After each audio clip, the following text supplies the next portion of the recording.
ઇકબાલ જજ છે।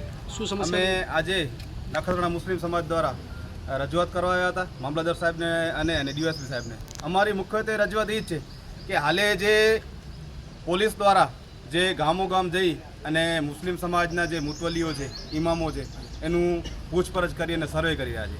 હવે પૂછપરછ કરી રહ્યા છે, સર્વે કરી રહ્યા છે, એમને કોઈ પણ જાતની તકલીફ નથી, એ એક વાત ક્લિયર છે।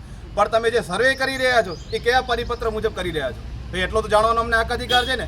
અચ્છા, બીજી વસ્તુ એ અમે સાચા છીએ, તમામ માહિતીઓ અમે આપશું, પણ તમે કાગળ લઈને આવજો અને અમે આપ્યા પણ છે।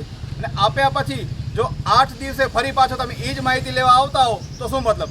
હવે પ્રશ્ન એવું થયું છે કે જે મુતવલીઓ છે, જે ઇમામ સાહેબો છે, એ રજા લેવા માંગ્યા છે, કારણ કે એકવાર માહિતી આપી દીધા છતાંય એક કદાચ સર્વેને માનીએ કે એક સર્વે તમે કરી લીધો, એને 12 મહિના તો લાગે ને, એવી નહીં અઠવાડિયા માહિતી લેવા આવશો એ માહિતી મળશે અને અન્ય માહિતી જ મળશે। એટલે અમારું કહેવાનું એ છે કે ખરેખર અમને જે દરગાહ હોય, મસ્જિદ હોય, એની સામે અન્ય ઘણા ધાર્મિક જગ્યાઓ છે, તમે એની માહિતી નથી લેતા, અમને કોઈ પણ જાતનો વાંધો નથી, પણ તમે જે મુસ્લિમ સમાજને જે ધાર્મિક જે તમે માહિતી લઈ રહ્યા છો એને તો કમસે કમ પરિપત્ર લાવો તો અમને ખબર પડે કે સરકાર કયા પરિપત્ર મુજબ મુસ્લિમ સમાજનું જે માહિતી લઈ રહી છે।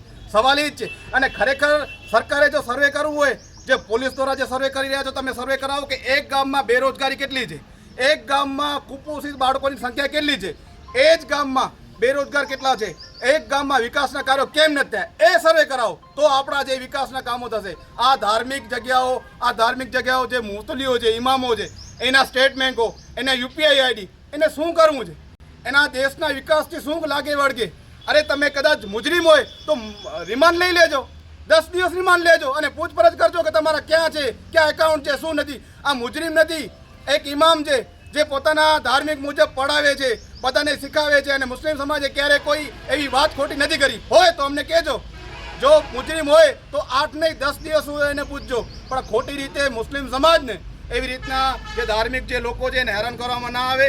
અને અહીંયાથી સ્પષ્ટ કહીએ છીએ કે અમે પણ નક્કી કર્યું છે કે ભાઈ હવે કોઈ પણ પ્રકારની માહિતી અમે પરિપત્ર વગર નહીં આપી, એ વાત ક્લિયર છે।